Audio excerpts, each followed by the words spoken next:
আসসালামু আলাইকুম। কুকিং স্টুডিওর আজকের আয়োজনে আপনাদেরকে খুবই মজার এবং মচমচে একটা ইফতারের রেসিপি তৈরি করে দেখাচ্ছি।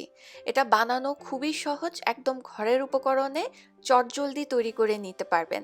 এটার নাম হচ্ছে ক্রিসপি থ্রেড চিকেন ফ্রাই।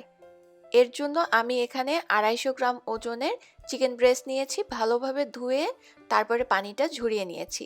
এবার এটাকে লম্বা টুকরো করে পাতলা পাতলা করে কেটে নিয়েছি।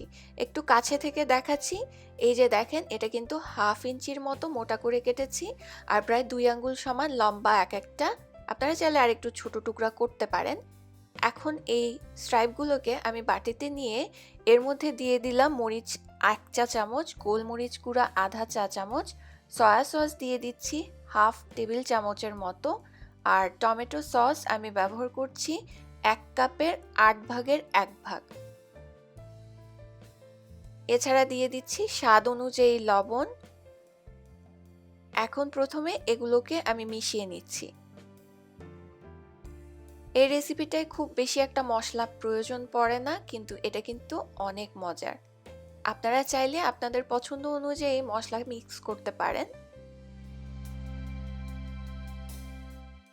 এবার দিয়ে দিচ্ছি আমি একটা ডিম, আর সেই সাথে দিয়ে দিচ্ছি 2 টেবিল চামচ পরিমাণে ময়দা।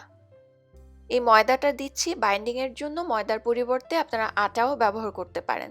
এখন এই সব কিছুকে একত্রে ভালোভাবে মিশিয়ে নিচ্ছি। এবার এটাকে আমি একটা সাইডে 10 মিনিটের জন্য রেখে নিয়েছি। এখানে আমি কিছু স্প্রিং রোল বা সমুচা তৈরি করার জন্য রেডিমেড যে শিটগুলো পাওয়া যায় সেটা নিয়েছি। এটা দিয়েই বাইরের যে থ্রেড বা সুতার মতো লুকসটা আসবে চিকেন ফ্রাইয়ের, সেটা তৈরি করা হবে।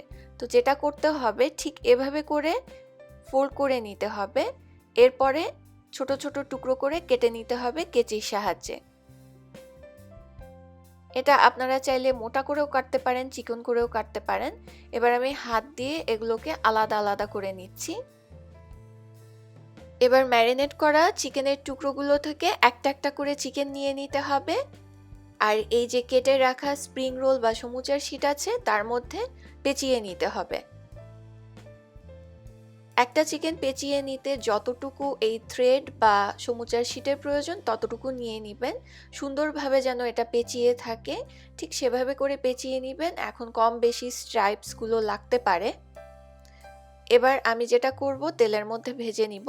যেহেতু চিকেনটা কাঁচা অবস্থায় আছে, তাই এই পর্যায়ে চুলা আঁচটা খুব বেশি বাড়িয়ে ভাজবেন না, একটু ধৈর্য ধরে সময় নিয়ে ভাজবেন।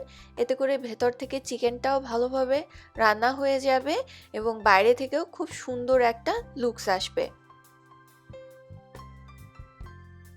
আর এটা কিন্তু ভেতরের দিক থেকে থাকে সফট অ্যান্ড জুসি, আর বাইরের দিক থেকে থাকে মচমচে। এভাবে প্রতি ব্যাচ আমার ভেজে নিতে প্রায় 10-12 মিনিটের মতো লেগেছে। এবার পছন্দের যে কোনো সস বা কেচাপ দিয়ে আপনারা ইফতারে সার্ভ করতে পারেন। আজকে তাহলে বিদায় নিব। সবাই খুব ভালো থাকবেন। আল্লাহ হাফেজ।